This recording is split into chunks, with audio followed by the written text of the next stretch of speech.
it is true that one can't be righteous by works. One can't be righteous by trying to be righteous. How then can one be righteous? I think the first question is, what is righteousness? Righteousness is God's nature imputed into you. That's righteousness. So righteousness is not by works.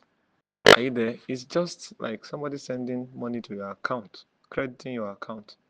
Are you there? You can't say that just going to the bank to cash the money is work.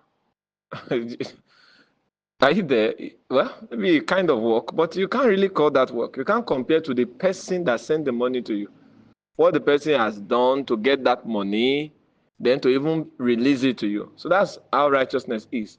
God is crediting something into your account. But of course, we need to bring a balance to it. It's balance in itself, but we need to explain further so that people will get it while it is not by works. It happens to be that righteousness has been in existence from the Old Testament.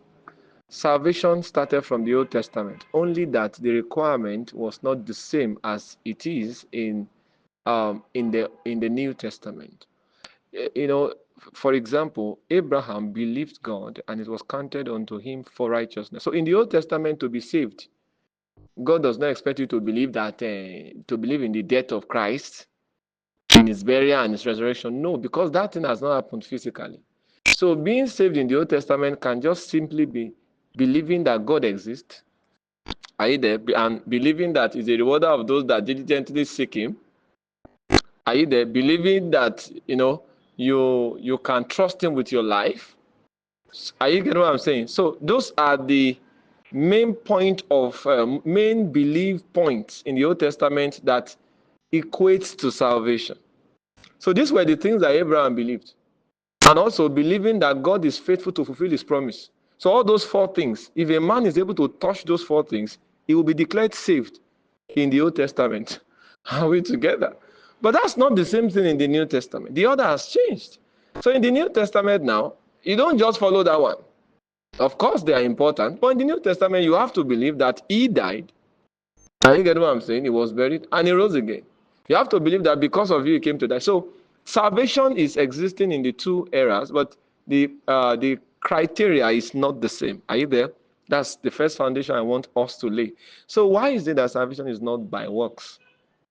Since it is God's nature inputted into you, then you did not actually do anything to actually get it. Are you there? It's not like we did not do anything. I know what I'm saying is looking contradictory, but I know you get it. It's not like we did not do anything. At least we believed. So by saying that righteousness is not by works, it's actually saying that it is not the works of the flesh that produces righteousness. It's the work of the Spirit in you. That's what the Bible says, for it is God that worketh in us both to will and to do of his good pleasure. It's not, are you there? When you hear righteousness is not by works, it means righteousness is not by the works of the flesh. It is actually by work, but by the work of the Spirit. For it is God. Are you there? For it is God that worketh in us. So that thing that God works in us, his Spirit works in us, produces righteousness. Because you cannot even believe except it comes by the Spirit. So when the gospel came to you and you believed, the Spirit assisted you. So are you there? So that work that is by the Spirit produces righteousness. The works of the flesh cannot produce righteousness. So when you hear righteousness is not by works, it's not saying you won't do anything when you come into Christ.